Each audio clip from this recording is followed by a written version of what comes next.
Erica Perez is co-owner of Oaktown Spice Shop, an Oakland-based business offering premium small batch spices and blends for home cooks and chefs alike. She's an active leader in the business and by necessity is a generalist, problem solver, and Jill of all trades. Erica handles marketing, human resources, operations, financial administration, and party planning. And during the holiday season, you'll likely find her in the trenches packing up mail orders. Everyone, please give a warm welcome to Erica. Welcome, welcome. Thank you. Thank you so much for having me. I just thought that I would tell the story of the shop from beginning to now, at least my current version of it. Yeah, I hope that you find it interesting. So I was born and raised in Los Angeles, but in 2009, I found myself living in Milwaukee, Wisconsin. I was 30 years old and working as a reporter for the local newspaper, the Milwaukee Journal-Sentinel.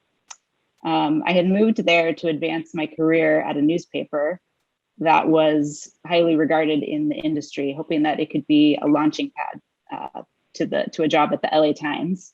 But if I'm really honest, I had also moved across the country to escape a really bad breakup.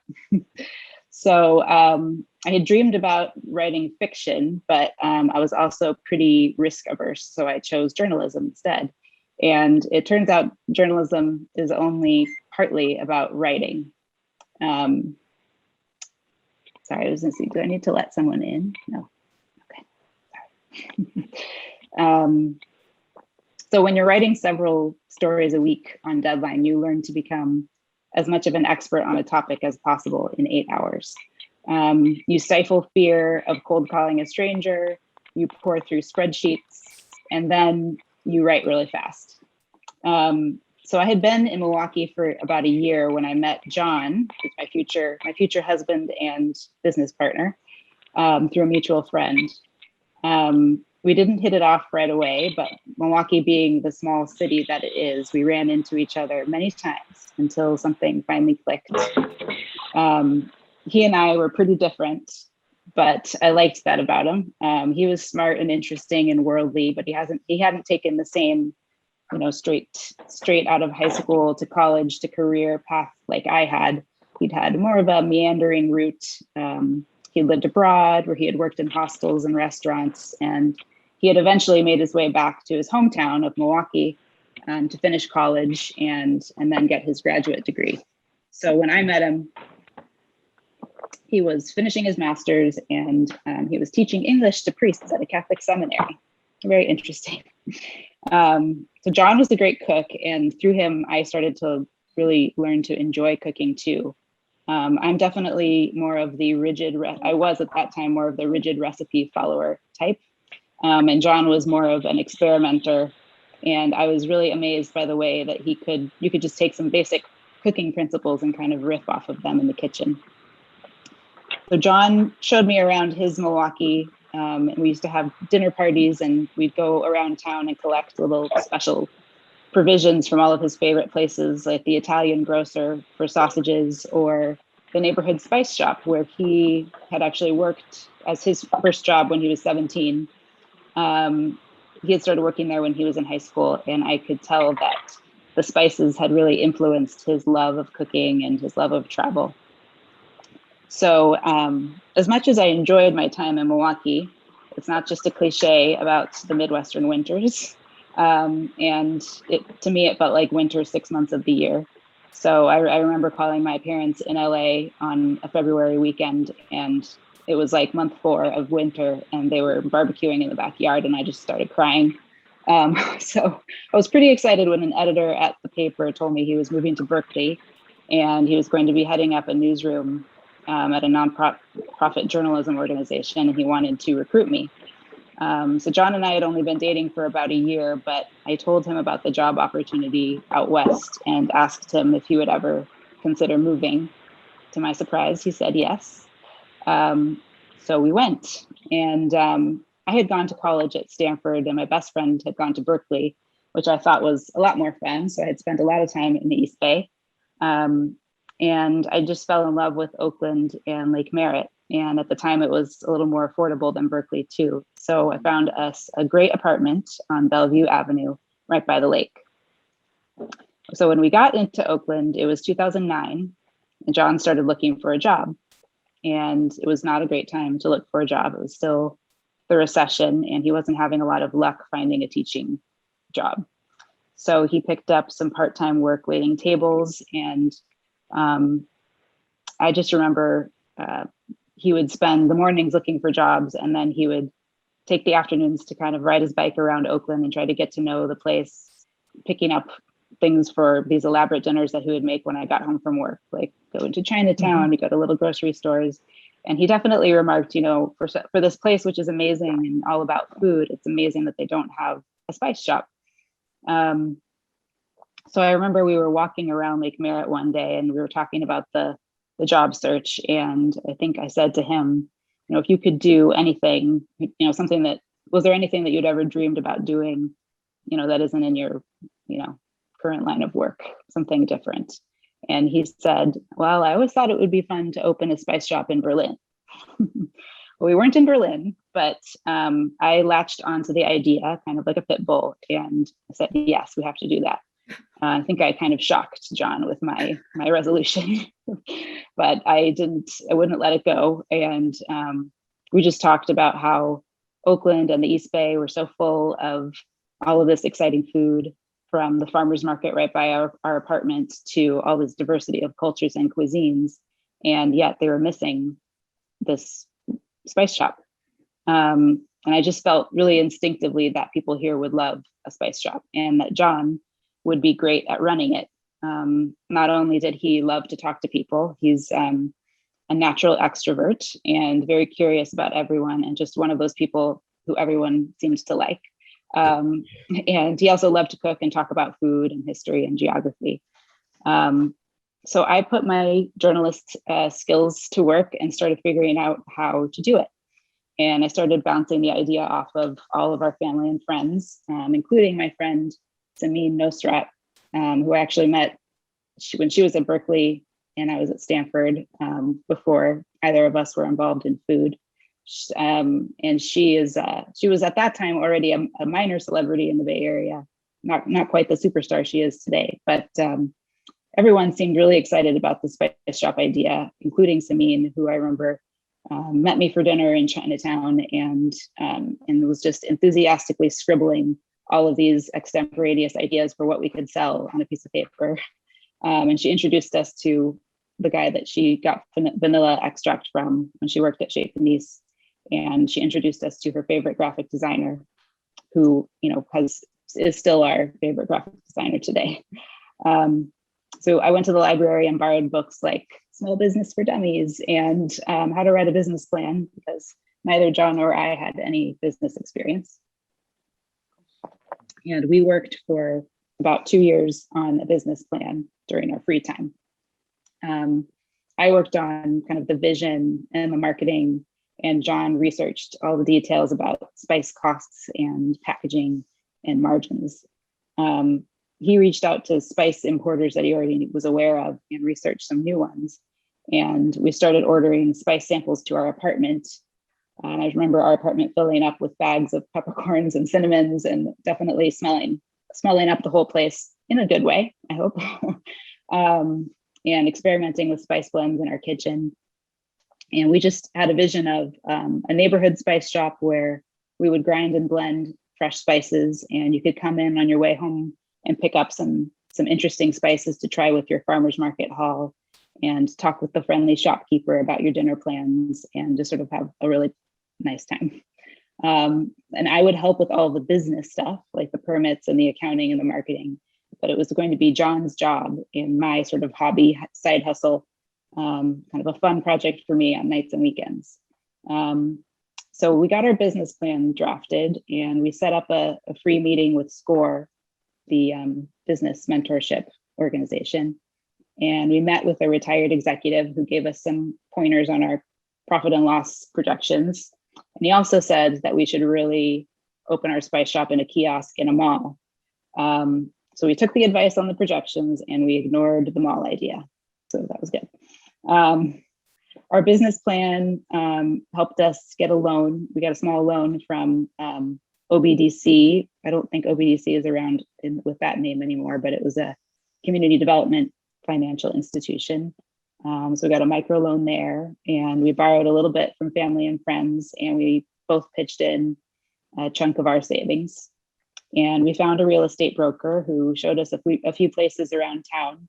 And all of them kind of seemed either too expensive or not the right fit. And then one day a for lease sign went up on a little space close to our apartment on Grand Avenue next door to Coach Sushi.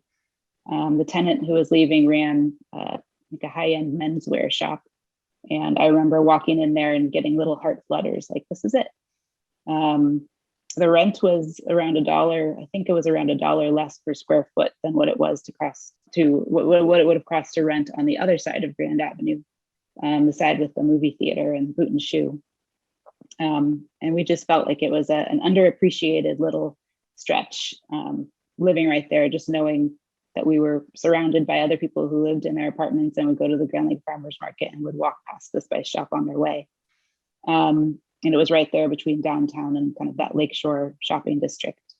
So our broker set up a meeting with the landlord, who some of you may know.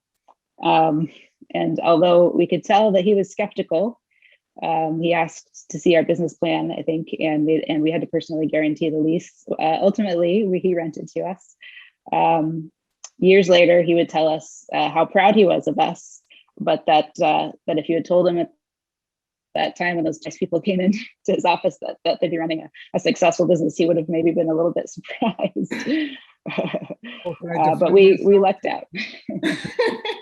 So well, I do have to say, Erica, the back end of the story was they come in and I looked at the business plan, and actually it was a really good business plan. It was above average to what I've been seeing. And I looked at it and I remember asking you, going, I can go to Costco, I can get spices easily.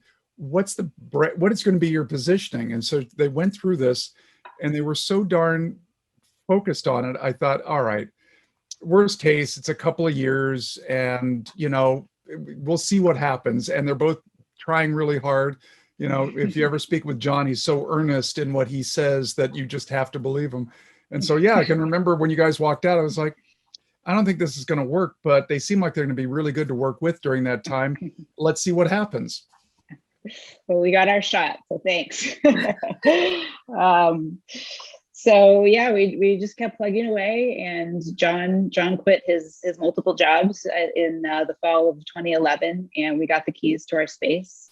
And we recruited friends to help us clean and paint it. And in November, when we were still getting the shop ready to officially open, my friend Samine invited us to set up a table at her pop-up general store, which was sort of a marketplace with a little bit of a cult following.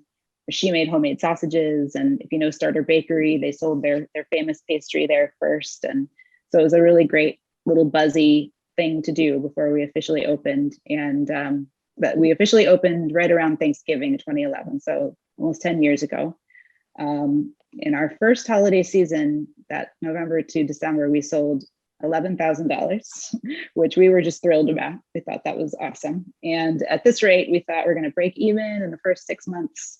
Of course, we weren't paying ourselves anything at that time. And John was doing absolutely everything himself. He would grind spices in basically like a grain mill in the back room. Then he would mix up the blends, and he would open the shop at noon. And then he would keep working in the back until he heard the little bell on the front door ring. And then he'd run out and help the customer, which was, making a jar of spice to order. So you want cinnamon, let me get the cinnamon out of the bulk jar and fill the jar. And then I'm gonna print out a label and I'm gonna put it on here. And then I'm gonna look up the price on my Excel spreadsheet and type it in. I'm gonna handwrite a receipt. And I would meet him at the shop after work, and I would help him close. And then on the weekends, I would come in and I would enter all the receipts one by one into QuickBooks. So we carried on that way probably for the first 6 months. And at the same time, we were working on planning our wedding, which was planned for September. And it's hard to imagine this now, but I think our plan was just to close the shop completely for the wedding weekend. And then my parents and John's mom had volunteered to run the shop for us while we went on our honeymoon. the summer before our wedding, we got an email out of the blue from a guy who said he was moving from Milwaukee to Oakland with his girlfriend. She was starting her master's program at Mills, and he had worked for years at the Spice House, which was John's old employer. They hadn't known each other there, but he had heard that, this guy, John Beaver, had started a spice shop with his wife, and does he have any part-time jobs open? So that was August, and we were getting married in September. So we went through a very informal hiring process. And we got hiring your first employee for dummies. And we hired our first employee in 2012. And that's when we also decided we should probably, if we're paying him, we should probably pay John. So we got that going. And we broke even actually in 2012 and managed to pay back our families and the bank in 2013. We also had our first baby in 2013, and I went on maternity leave. And when I went back to work at my journalism job in 2014, I quickly realized that I wasn't going to be able to do my full-time job, my side spice hustle, and new parenthood. I was going to have to give up one of these three things, and it wasn't going to be the baby. So I decided that it was more fun. I was having a lot more fun helping build our business than I was in my job at that point. And there was more that I had always wanted to contribute to the spice shop, but hadn't been able to. I just hadn't had the bandwidth. And so John and I crunched some numbers, and we decided to take the leap. I quit my job, and we got health insurance through the Affordable Care Act, and I went to work full-time for the spice shop.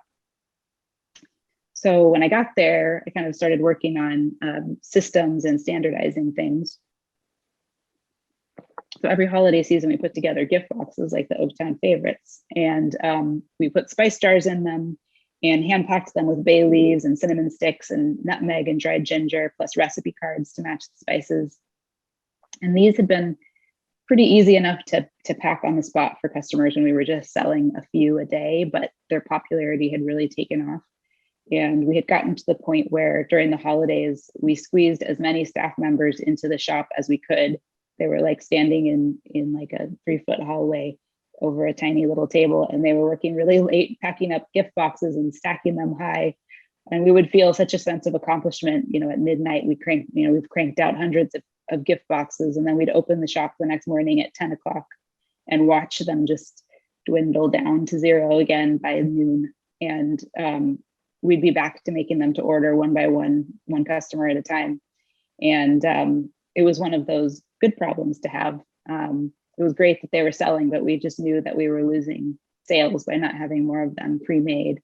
So we actually started forecasting the holidays and estimating how many gift boxes we should produce and making spreadsheets to track our production. And we wrote procedures out for everything from how to make our curry powder blend to how to use the register, how to measure out a jar of spice the right way, how to assemble a gift box. And then we found that our local customers occasionally wanted to ship things to their friends in other places. And we noticed that people would often bring out-of-towners into the shop as part of a little Bay Area tour. And a lot of those out-of-towners would become customers and would want us to ship to them frequently to other parts of the country.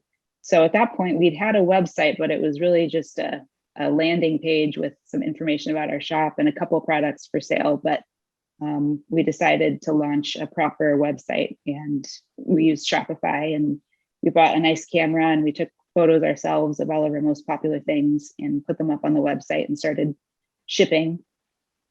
And then, we had never planned to do wholesale, but when someone from a New York startup called Food 52 called and said they wanted to sell our spices, we went for it. And then a new Bay Area grocery delivery company started up called Good Eggs, and they wanted to sell our spices. So we said yes, and pretty soon we had a steady trickle of specialty food stores and online companies that wanted to sell our spices.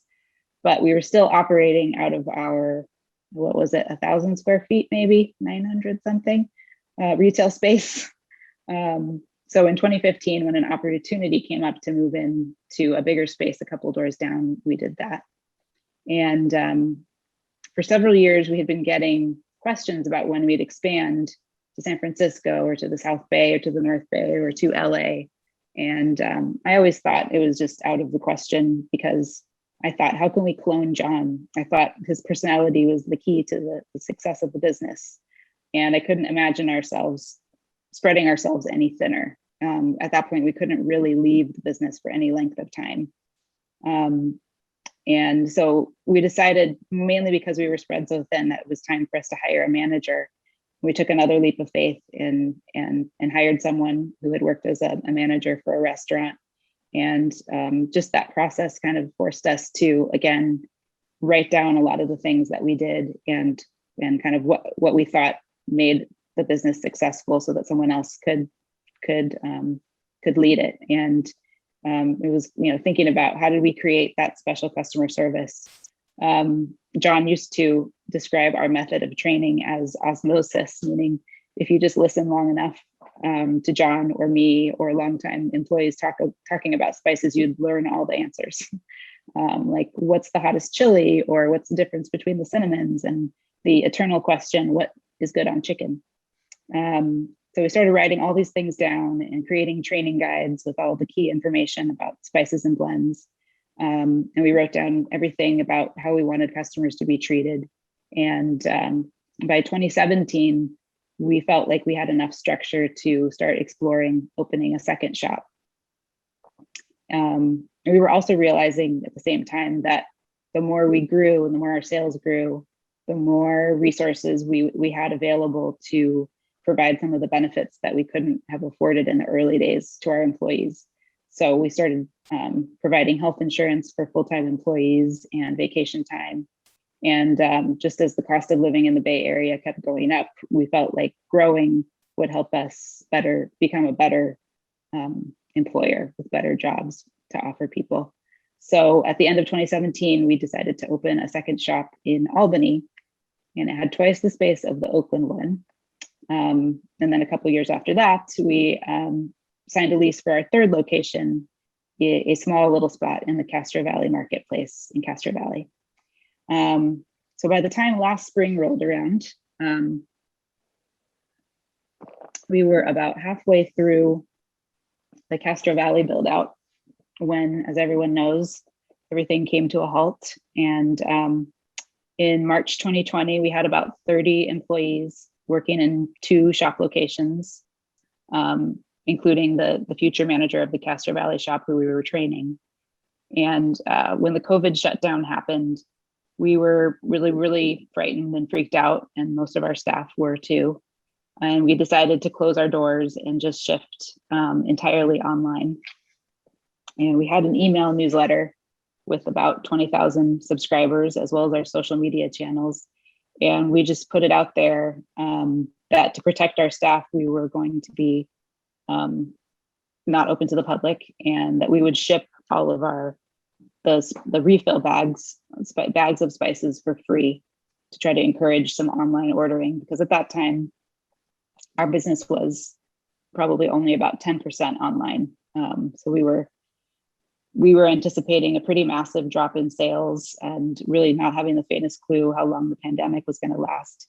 We kept everyone on payroll, but we sent half of our staff home, figuring they wouldn't have anything to do.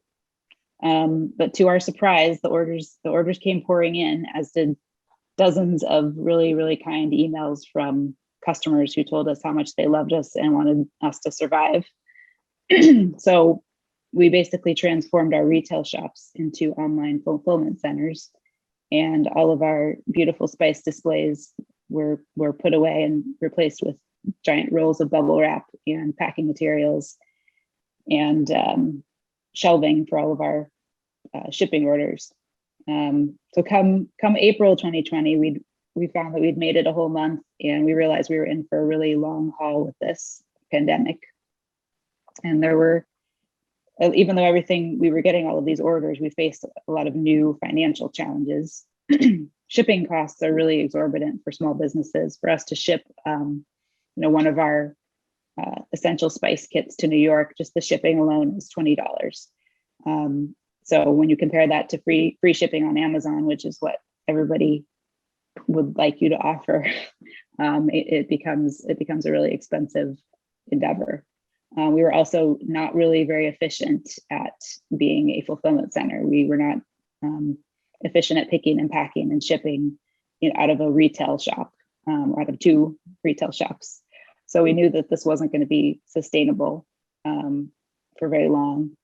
And the other thing was that we had never really tracked inventory in an active way. We just would count everything on January 1st and put it in the books. But that actually worked okay in the old world, because customers would come in, and if they would see it on the shelf, we had it, and if they didn't, we could make it to order. But when we started moving things online, just with the number of orders that would come in, we were just running out of everything all the time, and we couldn't keep up with what we had to make that had already been committed. So every order that came in seemed to have 1 or 2 or sometimes 5 items that we needed to actually make on the spot. So it was crazy. We couldn't keep up. At one point, I think it was taking us 14 days to ship before we would, from when the order was placed to shipping it. So then we started thinking about curbside pickup and trying to figure out how to do that. So we spent a lot of time looking at apps and trying to figure out the best way to create an order system. And then we had to create actual inventory levels, actually start, doing real inventory so that we could plan for the demand and meet it. We launched that system in May, and then it was time to decide about Castro Valley and whether we were going to move forward with that. We had already hired people for it, and we had already built it halfway. So we decided to go for it, and we opened it in August with sort of deli style service. People could order at the front counter without coming inside. And then we started having to think about the holidays, which is always our busiest time. And we usually start hiring people in August, lots of extra staff to help us package all of those gift boxes. But this was going to be a big problem because of social distancing. We already, stretched the limits of how many people we could get in there every year. And there was no way that we were going to be able to do it with our existing staff. So, with the social distancing. So that was really when we realized we needed to look for a place where we could do the spice blending and the grinding and the packaging centrally instead of in our retail shops. That was something we had always thought might happen someday, but COVID really sped that idea up. But we didn't get it settled in time for the 2020 holiday season. So we just did the best we could with what we had. We had 3 shifts running, 6 a.m. to midnight. But we sold out of a lot of products, and our shipping timeline was really long. I think our deadline for Christmas ordering was like December 8th or 9th. But thankfully, our customers were really patient, and we got through it, I think, without angering too many of them. But it was definitely a rough one. And now 2021 in March, we moved into a warehouse. We found a warehouse and moved into it. And we now have the space to blend and grind our spices centrally and package them and store them for distribution to our shops and to our online customers. And we've converted our retail spaces back into their original intention. No more warehouse look, back to the beautiful displays. And I'm proud to say that we managed to get through this far with the pandemic without anyone on staff testing positive for COVID. And finally, after everyone on staff had gotten fully vaccinated, we welcomed customers back into the shops in April.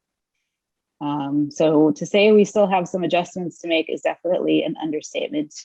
Now we're trying to improve our production efficiency and also staff up to be able to properly stock the shelves in all the shops. And now that we do all the production centrally, we no longer have the ability to refill a customer's jar on the spot or make something to order. So we really do have to have our production, sufficient enough to meet the demand. That and the prices of everything have gone up, from the glass jars and to the shipping materials and of course to some of the spices. So every month seems to bring a new pandemic related challenge still. This month it's the mask mandate, and just been talking with staff.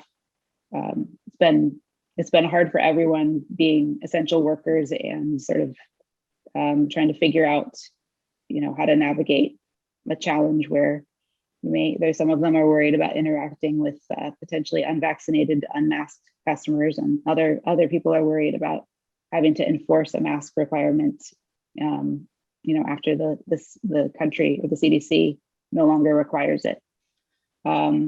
So, at this point, we're happy to be on the upswing of all of these conversations and challenges. It feels really good to be talking about the challenges of reopening instead of the challenges of shutting down. But we're just ready for the next phase and excited about what's to come. So that's my story. Wow, Brad. I don't know. I don't know how you could live yourself if you had not opened this. Well, they lasted a couple of years and beyond. Yeah. Oh yeah, And beyond. Oh, sorry. No, I remember that when he told me who he was renting the space to, and I thought, where do you think we are? I mean, it's Oakland, yes, there's a lot of great food, but I thought that's just way too fancy for down here in Oakland. And boy, was I wrong. I mean, and I love that shop. So Me too.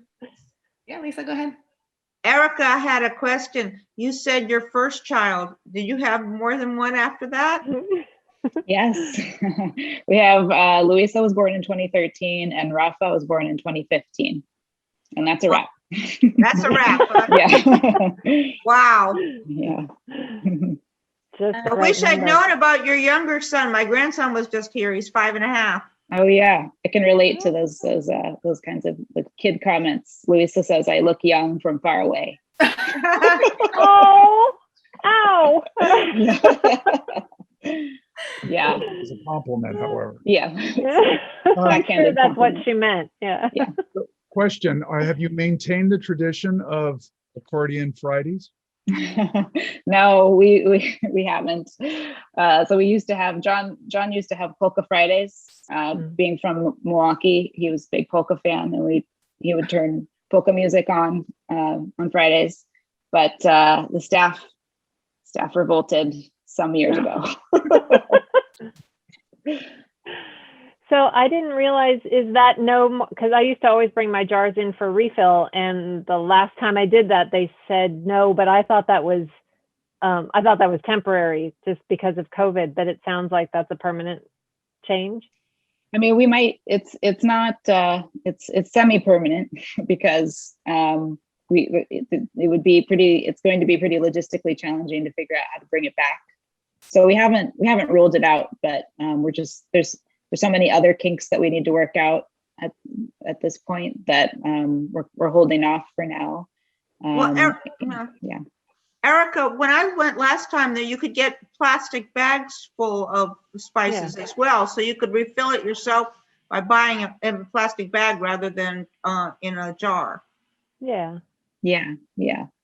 The plastic bag works well as a refill. I know some people definitely liked bringing in their jar and not having the extra plastic.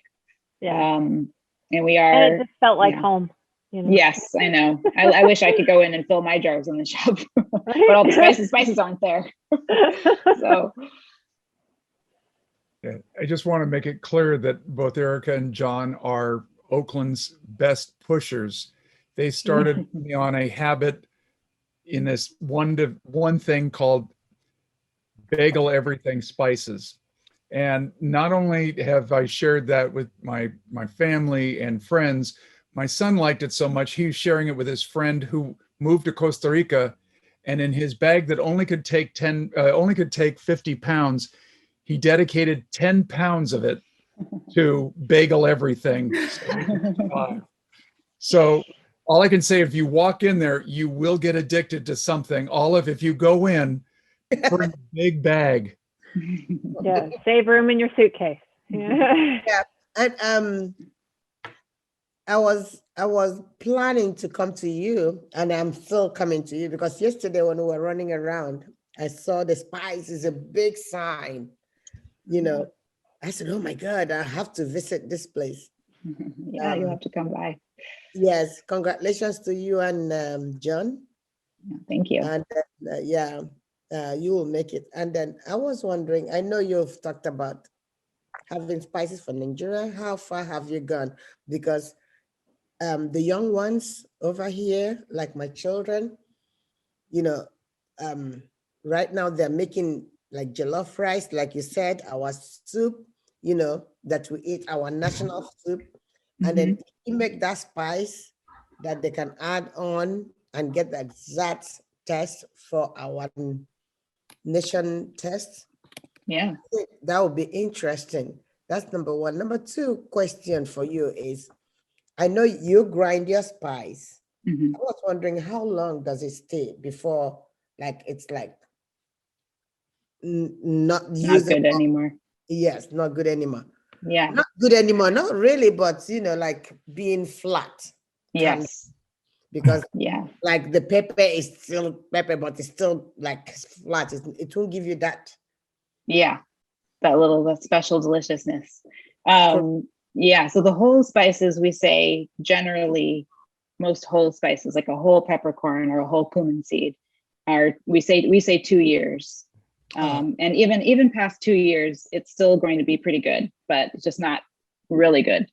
Once you grind the spice, you're breaking down the natural protection of the spice, and you're releasing the volatile oils. And then we say a year. And that's for us because we grind it fresh. But if you go to the grocery store and you get the ground spices, those are not ground fresh, so they aren't going to last quite as long. And again, if you have old cinnamon, it'll just be, as you say, flat after a year. You'll still taste a little cinnamon, but it's going to be like 50% dust, 50% cinnamon, you know. Yeah. And as far as the jollof, you know, it's I don't know. We've been talking with a couple of Nigerian customers about creating the perfect blend, right? But with any cultural tradition where you have a tradition, you really have to make a decision about where you're going to land, because everybody has their own thing. Like maybe they want time, or maybe they really don't want any time, you know. And so it may take us a while to come land on something like that. We may test it out first by putting up a recipe. We have a website, and on our newsletter, we send out recipes. And it's always interesting to see which ones people are really excited about. So we'll see if we have a perfect jollof blend in the future. I'm still researching that one. Yeah, I think, you know, the kids, they want to really make jollof rice, egusi soup in their homes. Yeah. You know, and then there's a lot of recipes out there now, right? If you can catch one or two of them and then get the spice, they will buy it like that. Yeah. So Erica, I'm not going to make you pick between your kids, but what's your favorite spice in your cabinet right now? Well, right now, it's just a snapshot. Right now, yeah. Now. Yes. Now. Yeah. It's kind of like kids, because it depends on the day and how they're behaving. No, but we go through phases of our favorite things, and I definitely go through phases where I'm hooked on something and I'll put it on everything, and then one day I'm just done with it and I move on to the next thing. So right now, and it comes back and forth. So right now I'm back on our umami sea salt, which is our blend that we make in-house. It's the sea salt, shiitake mushrooms, and black garlic. So it's got like a really nice umami, like funky note, mushroomy, deep flavor. So I'll sprinkle it on anything, eggs, avocado. Wow. I put it on my pasta sauce, and it just adds like that little meatiness, you know, makes everything taste better. Umami sea salt. So when I come in there, I'll just get that. Yeah. It's Olive. Give her the umami sea salt. Yeah. To be fair, that umami sea salt what kept me coming to Rotary. Oh, nice. I think it was like my second or third visit to this club that John spoke, and he brought umami sea salt. Oh, really? That's great. Yeah. And I was like, really? We get free food? The It's a advantages. must, it's a must buy. The advantages of being a small club when you're meeting in person is people bring presents. Nice. Mm.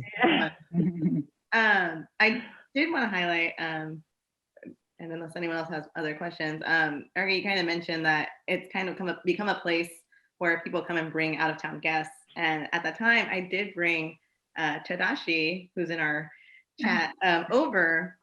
And Tadashi, do you want to share the story of what you thought? Hello, Erica. Thank you very much for the inspiring speech. I'm originally from Japan, and I moved here like a year ago, but like a couple of years ago, when I was visiting here, I was looking for some souvenir for my dad, and he likes cooking curry from scratch. And Brandy introduced me to your spice shop, and yeah, so when I went there, I asked for ingredients, spices that can be used to make Japanese curry, and I'm not sure. I think, yeah, one of the staff nicely told me what ingredients to get, and yeah, so, and my dad really enjoyed it, using it to make curry. Sorry, my dog is Oh, that's okay. Your dog likes the spices. It's okay.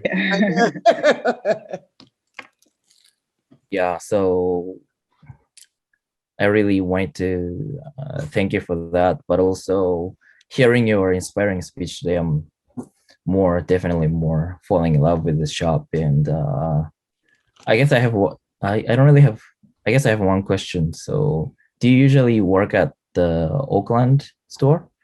Because I definitely want to see you. And yeah.